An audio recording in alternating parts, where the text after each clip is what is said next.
अस्सलाम वालेकुम सर। वालेकुम सलाम। Sir my self Abdul Kabir from voice of Pir Panjal sir. जी फरमाइए समी जी, कैसे हैं? सर अल्लाह करम सर। बेसिकली कुछ सवालात थे मेरे नहीं थे, पब्लिक के थे। मैंने सोचा एक बताइए बताइए फोन बताइए इंटरव्यू बताइए, बना के बिजी रिप्रेजेंट हैं, जल्दी किया जी। बताइए क्या है। सर मेरा पहला सवाल है कि जावेद राणा साहब, आप पिछले चंद सालों से इस बात पर जोर दे रहे हैं कि मुख्तलिफ अदवारों में शुरू किए गए तामीराती प्रोजेक्ट इल्तबा में पड़ चुके हैं जो मुकम्मल नहीं हो रहे हैं। जी जी, किन वजूहात पर ये काम मुकम्मल नहीं हो पाए? इसमें अगर देखा जाए तो बहुत सी वजूहत हैं। पहली वजह तो ये रही कि यहाँ कोई पॉपुलर सरकार नहीं है, कोई गवर्नमेंट नहीं है, यहाँ असेंबली नहीं है, कैबिनेट नहीं है। तो एक वजह ये है। दूसरा ये है कि कोई जो सेटअप है, नया सेटअप जो है, जैसे आपने डीडीसी बीडीसी बन गए, उनको भी इतना वो कामयाबी नहीं मिल पाई जितना जितना लोगों को तवक्को थी। और मैं ये समझता हूँ कि ये शायद सरकार ने इनको अपने इस्तेमाल में लाने के लिए एक ढांचा, एक एक एक इसको अपने तरीके से इस्तेमाल करने के लिए शायद एक इंस्टीट्यूशन को खड़ा कर दिया। हालांकि इंस्टीट्यूशन की बड़ी अहमियत है इसकी। और ये एक जब डीडीसी और बीडीसी और 3 टीयर्स बने, हमें बड़ी उम्मीद थी इनके साथ भी कि ये सारा सिस्टम आगे लेके चलेंगे। पर कैफी है कि इनकी भी कोई सुनवाई नहीं है। आप देख रहे हैं कि पिछले काफी दिनों से डोडा की जो चेयरपर्सन है वो हड़ताल पे रही, स्ट्राइक पे रही, भूख हड़ताल पे रही। और हमारे यहाँ भी रजौरी पुंछ में भी आए दिन हम ये देखते हैं कि भाई जो हमारे इलेक्टेड रिप्रेजेंटेटिव हैं, डीडीसी बीडीसी, ये शिकायत करते रहते हैं। इनका ये रहता है कि हमें सुनता कोई नहीं है, हमारी जो है वो पकड़ नहीं है। एक तो ये भी है। और तीसरा ये रहा कि सरकार ने इन सब चीजों को चलाने के लिए, क्योंकि डीसीज जो हैं उनको as a DC, as a district magistrate, as a district development commissioner, बहुत से इसकी जिम्मेदारियां हैं। और ये इस सिस्टम को चलाने के लिए बाकायदा सरकार ने, यहाँ जब गुलाम नबी आजाद साहब की हुकूमत थी 2006 में, तो एक नई पोस्ट क्रिएट की थी, एडिशनल डिस्ट्रिक्ट डेवलपमेंट कमिश्नर। और एडिशनल डिस्ट्रिक्ट डेवलपमेंट कमिश्नर को इसलिए पोस्ट किया गया था कि जितनी भी डेवलपमेंटल एक्टिविटीज हैं इनको रीजेनरेट किया जाए। और डिले जो एग्जीक्यूशन में जो डिले हो रहा है डेवलपमेंटल एक्टिविटीज को जो है स्ट्रेंथन किया जाए और टाइमली कंप्लीशन को इंश्योर किया जाए। और हर 15 दिन के बाद एडिशनल डीसी को, डीडीसी और चीफ सेक्रेटरी और उस वक्त के जो चीफ मिनिस्टर के जो प्रिंसिपल सेक्रेटरी थे उनको रिपोर्टिंग करनी होती थी। लेकिन बदकिस्मती ये है कि ये आजकल का जो सिस्टम है ये टोटल बैठ गया है। और जो हमारे एडिशनल डीडीसी वगैरह हैं, रजौरी पुंछ में मैंने देखा है दोनों इजला का as a president Pir Panjal range में मैं घुमा हूँ, लोगों से मिला हूँ। लोगों की शिकायत ये रहती है कि हमारे जो ऑफिसर्स हैं, हमारे जो लोग हैं, वो कम लोगों को मिलते हैं। वो उनका यही है कि look busy do nothing, busy रहे, मीटिंग्स में रहे, काम कुछ ना करें।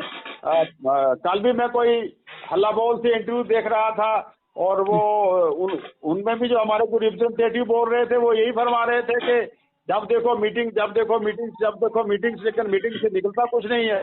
तो मेरा ये कहना है, मैं इस नतीजे पे ये पहुंचा हूँ कि ये तमाम वजूहात रही इसमें। और मेन वजूहात ये है कि एडिशनल डीसी जो है और एडिशनल डिस्ट्रिक्ट डेवलपमेंट कमिश्नर वो फील्ड में नहीं जाते हैं। वो मॉनिटरिंग और अकाउंटेबिलिटी जो कामों की होनी चाहिए वो होती नहीं है। टाइमली जो है एग्जीक्यूशन होती नहीं है, डिलेइंग प्रैक्टिस है। और ये सब चीजें मिलके मैं कहूँगा कि इसमें सबसे पहली बात तो मैं ये सरकार को, एडमिनिस्ट्रेशन को ये मशवरा भी दूंगा कि आपके पास एक पोस्ट है, अवेलेबल है, जो इसीलिए आपने क्रिएट की है कि मॉनिटरिंग करें, अकाउंटेबिलिटी रखें और वर्क्स को जो है ये इंश्योर करें कि तमाम ऑनगोइंग स्कीम जो है टाइमली जो है कंप्लीट हो जाए। और इसके लिए एडिशनल डीसीज को जो है वो फील्ड में जाना चाहिए, जो लगता नहीं रजौरी पुंछ में है। और क्योंकि मैंने दोनों जिला के टूर लगाए हैं, देखा है मैंने। और मैंने इससे पहले भी ये मैटर में एक प्रोटेस्ट भी हुआ था कि आप एडिशनल डीसी साहब जो हैं वो कम से कम 10 दिन मेंढर में रहें, 10 दिन आपके सुरनकोट में रहें और 10 दिन हवेली में रहें। लेकिन ये लोग निकलते नहीं है बाहर। इसके लिए मैं चाहूंगा कि एक सरकार को, एलजी साहब को भी एक बाकायदा मैं एक चिट्ठी लिखूंगा, चीफ सेक्रेटरी साहब को भी, कि इस पोस्ट को या तो आप अबालिश कर दें, या अगर पोस्ट आपने ये क्रिएट की है डेवलपमेंटल एक्टिविटीज को चेक करने के लिए, तो एडिशनल डीसीज को इंस्ट्रक्शन दी जाए कि एडिशनल डिस्ट्रिक्ट डेवलपमेंट कमिश्नर बात फील्ड में आए और ये कामों की जो अकाउंटेबिलिटी और मॉनिटरिंग है ये बेहतर ढंग से होगी। और इंशाल्लाह फिर जो हमारे जितने भी अप्रूव्ड वर्क्स हैं, जैसे मेंढर की बात करेंगे आप कि आपका एकलव्य स्कूल वहाँ चल रहा है, उसके लिए पैसा दिया है सरकार ने, काम नहीं है। रजौरी में भी इसी तरीके से एकलव्य दोनों स्कूल अप्रूव्ड हुए हैं, ये मेंढर का और रजौरी का दोनों गठे थे। रजौरी में तो बिल्कुल शुरू ही नहीं काम हो पाया है। मिनी सेक्रेटरीट है मेंढर वाला, रजौरी में भी है, पुंछ में है। तो ये सब चीजें जो हैं, बाकी काम आपका नबार्ड है, आपका लैंग्वेजिंग है।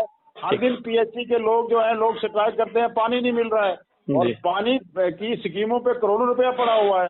आखिर ये कौन चेक करेगा, कौन देखेगा? तो एक स्पेशल इसके लिए एक इंस्टीट्यूशन खड़ा किया है सरकार ने, एडिशनल डिस्ट्रिक्ट डेवलपमेंट कमिश्नर की क़यादत में, जो डिस्ट्रिक्ट के चेयरमैन भी हैं डीआरडीए के, जितना डिस्ट्रिक्ट रूरल डेवलपमेंट एजेंसी के जो चेयरमैन हैं, और इसी में आपके जो आपके तमाम डिपार्टमेंट्स के लोग जो हैं ये इसके अंदर काम करते हैं। तो लिहाजा मैं ये कहूँगा कि इसको चेक करने की ज़रूरत है, और ये सब चीज़ें जो हैं वो तभी मुमकिन हो पाएंगी कि जिन लोगों को ये जिम्मेदारी दी है वो फील्ड में निकले और ये चेक एंड बैलेंस रखें। सर मौजूदा सेटअप डीडीसी और बीडीसी का इन कामों को मुकम्मल करवाने में क्या रोल रहा है, और वो फेलियर क्यों रहे सर?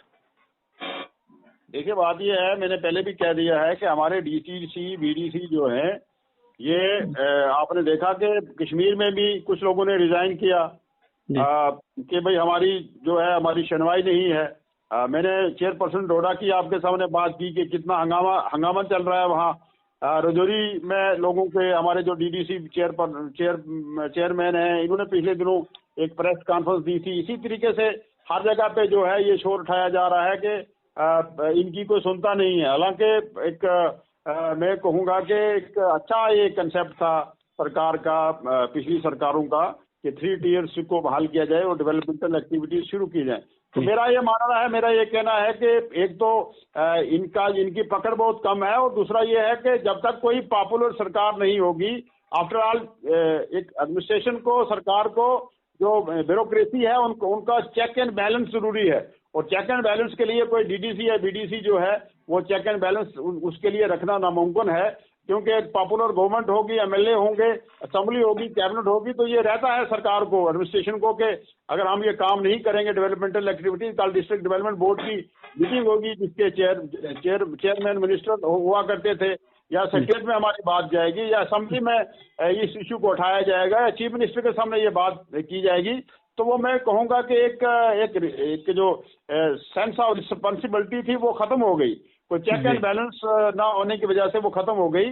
तो लिहाजा इन जो हमारा ये जो मौजूदा सिस्टम है, इनकी अप्रोच जो है आ जाके डिस्ट्रिक्ट डेवलपमेंट कमिश्नर तक होती है। तो लिहाजा ये लोग जो हैं ये बागी माइंड के रहते हैं हमेशा, जो एडमिनिस्ट्रेशन में है, और वो अपना फर्ज नस्बी से कोताही करते रहते हैं। तो लिहाजा मैं कहूँगा कि इसका वाहिद हल ये है कि यहाँ एक पॉपुलर सरकार हो, एक चेक एंड बैलेंस हो, अकाउंटेबिलिटी और मॉनिटरिंग हो, और तभी ये जाके सिस्टम जो है ये पूरा हो सकता है। हम किसी एक आदमी को इसका दोषी नहीं ठहरा सकते कि किस डीडीसी ने, बीडीसी ने, या चेयरमैन, वाइस चेयरमैन, चेयरपर्सन ने, या उनका फेलियर रहा। मैं कहूँगा कि ये पूरा एक सिस्टम का फेलियर है, पूरा सिस्टम का फेलियर है। पूरी यूटी में, पूरी जम्मू कश्मीर यूटी में इसका ये फेलियर है। और एक झूठ को छुपाने के लिए आपको 1000 झूठ बोलने पड़ते हैं। लिहाजा जो झूठ पहले दिन 370-35 को तोड़ के बोला था, उस झूठ को छुपाने के लिए आप हजारों झूठ आपको बोलने पड़ते हैं। जब तक आप यहाँ पॉपुलर सरकार नहीं होंगे, जब तक एमएलए नहीं होंगे, जब तक असेंबली नहीं होगी, जब तक यहाँ कैबिनेट नहीं होगी, जब तक यहाँ अपना जो है सिस्टम पूरा जो है वो बहाल नहीं होगा, तब तक नामुमकिन है ये सब चीजों का मुकम्मल होना। जी जावेद साहब, अब इन सब अधूरे कामों को मुकम्मल करने में आपका क्या लाएअमल रहेगा? देखिए, हम एक लाएअमल बना रहे हैं। इंशाल्लाह मार्च में हमने एक आंदोलन शुरू करना है। मैंने अपने तमाम डीडीसी और बीडीसी के जितने भी लोग हैं, इनसे भी ये गुजारिश की थी कि भाई नया काम, अगर सरकार के पास पैसा नहीं है जैसे मैं आपको बताऊं, मैंने सीआरएफ में 22 करोड़ रुपया जो है ये मेडर टाउन के जो 2 ब्रिजेज हैं इनके लिए सैंक्शन करवाया था। एकलव्य मॉडल रेजिडेंशियल स्कूल है, आपका धरना शास्त्री यूनिवर्सिटी है, आपका मिनी सेक्रेटरिएट है और बहुत से दूसरे प्रोजेक्ट हैं जो पीएचई और लैंग्वेजिंग और नाबार्ड में है। इसी तरीके से नाबार्ड की सड़कें हैं, वो काम नहीं हो रहे हैं। तो मैंने ये कहा था अपने डीडीसी साहिबान को, बीडीसी साहिबान को कि आप इन पे प्रेशर डालें। अगर ये मुकम्मल हो जाते हैं तो जय जयकार तो आपकी होनी है। आज अगर सखी मदन कलाई रोड पे मैंने इसको नाबार्ड में लिया, मैंने उसके बाद एशियन डेवलपमेंट बैंक में लिया, नहीं काम हो पाया, तो मैंने 38 किलोमीटर 2017 में इसको मैंने इसमें 2017 में मैंने इसको PMGSY में 0 से 38 किलोमीटर तक दे दिया। आज तो लोगों को ये पता नहीं ना ये कौन इसके पीछे है। वो कहते हैं कि साये में बैठने वालों को क्या मालूम, धूप की नजर हुए पेड़ लगाने वाले। तो लिहाजा आज मैंने कहा क्रेडिट तो आपको ही जाएगा यार, इस सिस्टम को चलाएं। हमारा ये है कि अपनी तो ये काम है कि चिराग जलाना, रास्ते में चाहे दुश्मन का या दोस्त का घर मिले, हमारा काम यही है कि डोर स्टेप तक लोगों को फैसिलिटी दी जाए। और इसके लिए मैं सब लोगों को कोऑपरेशन देने के लिए तैयार हूं। और हम इंशाल्लाह ताला ये करेंगे कि मार्च से एक आंदोलन शुरू किया जाएगा कि जितने भी अप्रूव्ड वर्क हैं, चाहे PHC के हों, PMGSY हों, नाबार्ड हों, सड़कें हों, बिजली पानी के जितने भी हमारे प्रोजेक्ट्स डेवलपमेंट्स के जितने दूसरे प्रोजेक्ट हैं, इनके मुकम्मल करने के लिए सरकार पे, एडमिनिस्ट्रेशन पे प्रेशर डालेंगे। और इंशाल्लाह ताला खित्ता पीर बजाल में बाकी जो हमारा पार्टी का एजेंडा है उसके साथ साथ हम इंशाल्लाह डेवलपमेंटल एक्टिविटीज पे भी देखेंगे और इसको सरकार को घेरेंगे, हर तरीके से घेरेंगे इंशाल्लाह ताला। तो इंशाल्लाह मैं ये कोशिश करूंगा कि एडमिनिस्ट्रेशन पे, सरकार पे प्रेशर डाल के जितने भी हमारे खित्ता पीर बजाल में प्रोजेक्ट इल्तवा में पड़े हुए हैं उनको मुकम्मल किया जाए। अपना कीमती वक्त देने के लिए बहुत बहुत शुक्रिया सर। शुक्रिया Simi ji, thank you very much. Okay sir.